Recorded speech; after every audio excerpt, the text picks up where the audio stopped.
키라의 감정학교. 행복해. 행복 일기는 어려워. 키라는 몇 번을 썼다 지우다 결국 책상 위에 엎드렸다. 휴, 생각보다 어렵잖아. 행복? 내가 행복할 때가 대체 언제지? 자꾸 한숨이 나왔다. 키라에게 일기 숙제가 이렇게 어렵고 막막할 줄 몰랐다. 키라는 따로 글쓰기를 배운 적은 없지만 강연 준비를 하면서 자연스레 글쓰기에 익숙해졌다. 생각한 것을 말로 표현하기 전에 글로 써두는 게 훨씬 도움이 되기 때문이다. 게다가 경제 독서 모임을 하며 책을 읽고 줄거리를 요약하거나 독서 감상문을 자주 쓰기도 했다. 자랑할 정도는 아니지만 글쓰기엔 나름 자신이 있던 키라다. 그런데 웬걸 키라는 지금 몇 시간째 일기 숙제를 하지 못해 끙끙거리고 있다. 키라는 의미 없는 낙서만 끄적거리다가 노트에 로미나라는 이름을 써보았다. 로미나 선생님은 새학년이 되어 만난 키라네 반 담임 선생님이다. 로미나 선생님을 떠올리니 자연스레 선생님을 처음 만난 날이 떠올랐다. 로미나 선생님은 자신을 소개하고 반 아이들에게 이런저런 이야기를 하는 동안 한순간도 웃음을 잃지 않았다. 새 학년 새 학기가 시작되면 학교에는 설렘과 두근거림이 가득하다. 새롭게 만날 선생님과 친구들에 대한 기대 때문이다. 특히 학교 생활에 겨우 익숙해졌을 2학년 학생들이나 올해 입학한 1학년 학생들에게는 더욱 그렇다. 키라는 늘 그래왔던 것처럼 새학기 아침에도 스쿨버스에서 내려 천천히 교실을 향해 걸었다. 제잘제잘 떠드는 몇몇 아이들과 표정만으로 들뜬 기분을 표현하고 있는 아이들을 보니 저절로 미소가 지어졌다. 방학 내내 조용했던 학교가 오랜만에 활기를 띠는 것이 키라의 눈에도 좋아 보였다. 하지만 몇 년째 걷는 이 길이 키라에게 새로울 리는 없다. 키라는 학년이 올라갈수록 새 학년이 되거나 새 친구들을 만나는 일에 기대감이 훨씬 사그라든 것 같다. 아니, 사그라들었다기보다 담담해졌다고나 할까? 같은 반이 아니어도 학교 생활을 하다 보면 자연스럽게 얼굴이나 이름을 알게 되는 친구들이 있다. 또 새로운 친구들과 이야기를 하다 보면 키라의 친한 친구와 같은 반이었던 인연이 있기도 하다. 동아리 활동이나 이런저런 인연으로 한두 번이라도 인사를 나누게 된 친구들도 많다. 그리고 친한 친구들은 같은 반이 아니더라도 여전히 친하게 지낼 수 있을 거라는 믿음을 갖게 되었기 때문일 수도 있다. 키라는 담담한 마음으로 교실에 들어가 아이들을 훑어보았다. 이미 누구와 같은 반이 되는지 알고 있었기 때문에 어색함이나 서먹함 없이 키라는 몇몇 아이들과 인사를 나누었다. 자, 모두 자리에 앉아요. 시끌벅적한 교실로 들어온 선생님은 올해 새로 부임한 선생님 중 한 분이었다. 수줍은 것 같기도 하고 살짝 긴장한 것 같기도 한 표정이었지만 중요한 것은 선생님이 계속 미소를 짓고 있다는 거였다.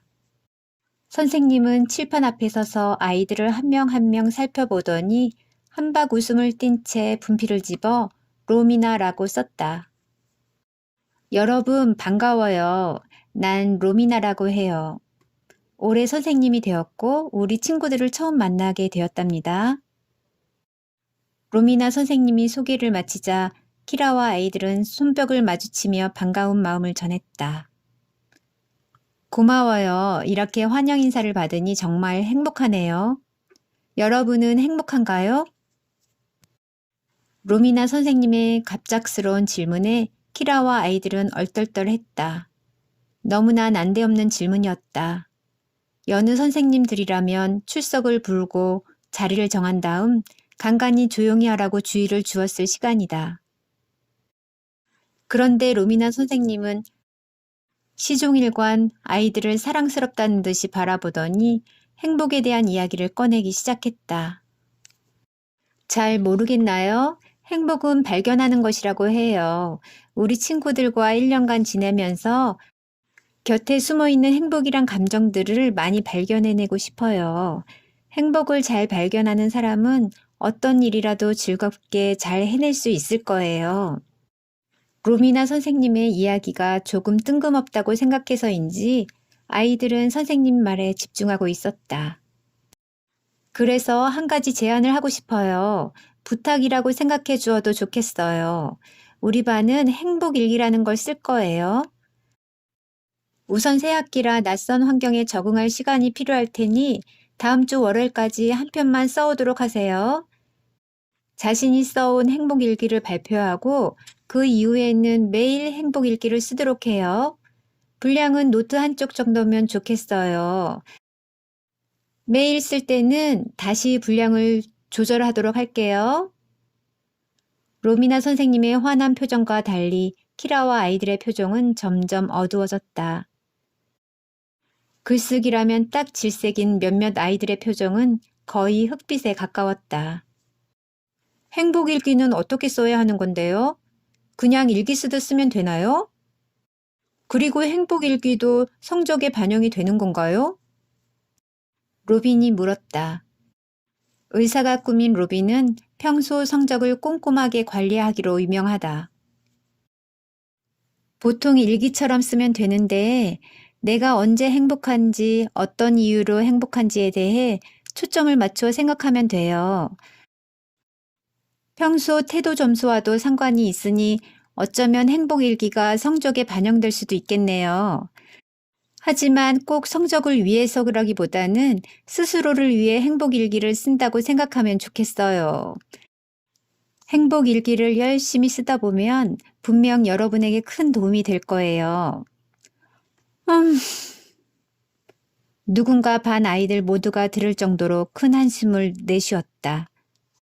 로미나 선생님은 한숨을 내쉰 아이를 보며 빙그레 웃더니 말했다. 처음엔 조금 힘들 수도 있어요.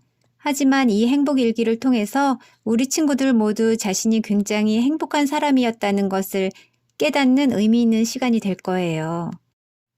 또 행복은 나눌수록 커진다고 하잖아요. 행복일기를 발표하면서 자신이 느낀 행복을 친구들에게도 나누어 줄 수 있다면 근사한 일이겠지요? 로미나 선생님이 너무 확신에 찬 표정으로 환하게 웃어서일까?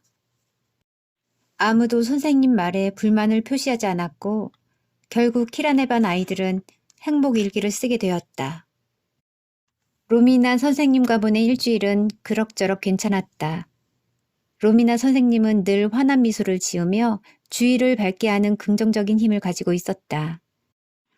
하지만 어떤 부분에 있어서는 꽤나 엄격하고 단호해서 반 아이들이 로미나 선생님의 말을 안 듣거나 말썽을 부리는 일은 없었다. 드디어 내일은 첫 행복일기를 발표하는 날이다. 키라는 주말에 계산책 아르바이트를 하면서도 행복일기에 대한 걱정 때문에 마음이 무거웠다. 계속 일기 숙제를 생각하느라 실수로 산책시키던 개를 놓칠 뻔하기도 했었다. 다행히 금방 줄을 다시 붙잡긴 했지만 놀라 가슴을 쓸어내려야만 했다. 벌써 10시잖아? 안 되겠다. 그냥 대충 쓰자. 모든 일이 그렇겠지만 너무 잘하려고 애를 쓰면 오히려 더 하기 힘들 수도 있다. 글쓰기는 특히 그렇다. 잘 쓰려고 잔뜩 힘을 주다 보면 단 한 줄도 쓰기가 어렵다. 키라는 행복일기를 근사하게 써서 반 아이들의 부러움을 사고 싶다는 생각을 접어야 했다.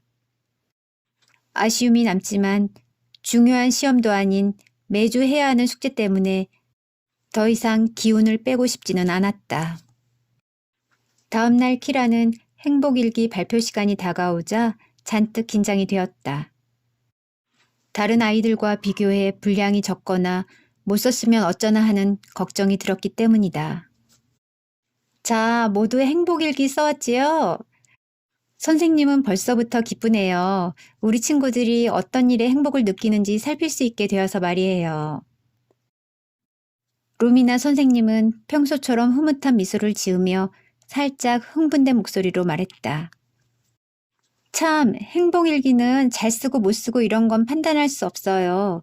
누군가의 행복은 평가할 수 없는 일이니까요.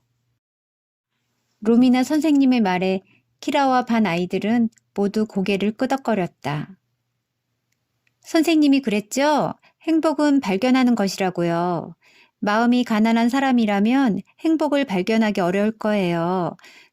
그러나 누군가가 느끼는 행복에 공감할 줄 아는 마음 부자인 사람도 있어요.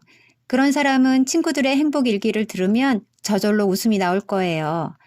그러니 다들 걱정하거나 부담스러워하지 말고 씩씩하게 자신이 써온 행복 일기를 발표하면 좋겠어요. 루미나 선생님의 말을 들으니 키라는 조금이나마 안심이 되었다. 하나둘 발표를 시작하자 반 아이들 모두 다른 친구가 써온 행복일기에 귀를 기울였다. 저는 얼마 전에 과학 경진대회에서 우수상을 받았어요. 제가 직접 만든 드론을 가지고 대회에 나가서 상까지 받으니까 너무 기쁘고 행복했어요. 다음에 기회가 된다면 더 큰 대회에도 도전해보고 싶어요. 생일날 엄마가 제 마음을 어떻게 아셨는지 갖고 싶던 게임기를 선물해 주셨어요. 집으로 배송되어 온 게임기를 보고 신이 나서 날아갈 것만 같았어요. 오늘 친구들을 집으로 초대해서 새 게임기로 재밌게 놀 거예요. 저는 초콜릿을 정말 좋아해요. 입안에 가득 퍼지는 달콤한 맛이 정말 최고거든요. 게다가 초콜릿은 모양도 예쁘고 종류도 다양하잖아요. 주말 티타임에 아빠가 저에게 맛있는 초콜릿을 챙겨주세요. 저는 그 시간을 기다릴 때가 제일 설레고 즐거워요. 제가 오랫동안 준비한 영어 말하기 대회에서 지역 1등 했어요. 시상식 마지막에 제 이름이 불리는 순간 벅차고 기뻐서 어쩔 줄 모르겠더라고요.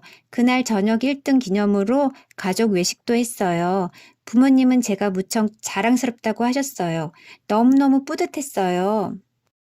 저는 얼굴에 여드름이 많아서 고민이었어요. 그런데 이모에게 선물 받은 비누로 매일 세수를 했더니 놀랄 만큼 피부가 좋아졌어요. 요즘 거울을 볼 때마다 정말 행복해요. 성격도 얼굴도 제각각인 것처럼 아이들이 써온 행복도 제각각 달랐다. 그런데 키라는 친구들의 행복 일기를 들을수록 알쏭달쏭해졌다. 행복은 평가할 수 없는 거라고 로미나 선생님은 말했다. 행복은 발견하는 것이며 마음이 부자인 사람은 누군가의 행복에 쉽게 공감할 수 있다고. 그러면 키라는 마음이 가난한 걸까? 몇몇 친구들이 말하는 행복에는 공감이 되지 않았다. 큰 대회에 나가서 상을 받거나 갖고 싶던 선물을 받으면 누구나 행복하다고 느낄 것이다. 하지만 피부가 좋아졌다고 행복할 수도 있나? 또 아빠와 티타임에 초콜릿을 먹을 수 있어서 행복하다는 것도 이상했다. 키라에게는 그저 평범한 일상이니까. 며칠 전에 자전거 타는 아저씨와 부딪혀 넘어지면서 오른손을 다치고 말았어요. 처음엔 너무 놀랐어요. 손이 상상할 수 없을 정도로 아팠거든요. 다시는 오른손을 쓸 수 없게 될까봐 정말 무서웠어요. 다행히 병원에서 한 달 동안만 깁스를 하고 조심하면 괜찮대요. 게다가 저는 오른손을 다치기 전에 몰랐던 것을 알게 되었어요. 제가 생각보다 왼손으로도 잘하는 게 많다는 거예요. 전 정말 행복한 아이예요. 오른손에 깁스를 한 채 세상에서 제일 행복한 얼굴로 일기를 발표하는 스테파니를 보니 더욱 이해가 안 됐다. 그래서일까? 키라는 자꾸만 고개를 갸웃거렸다.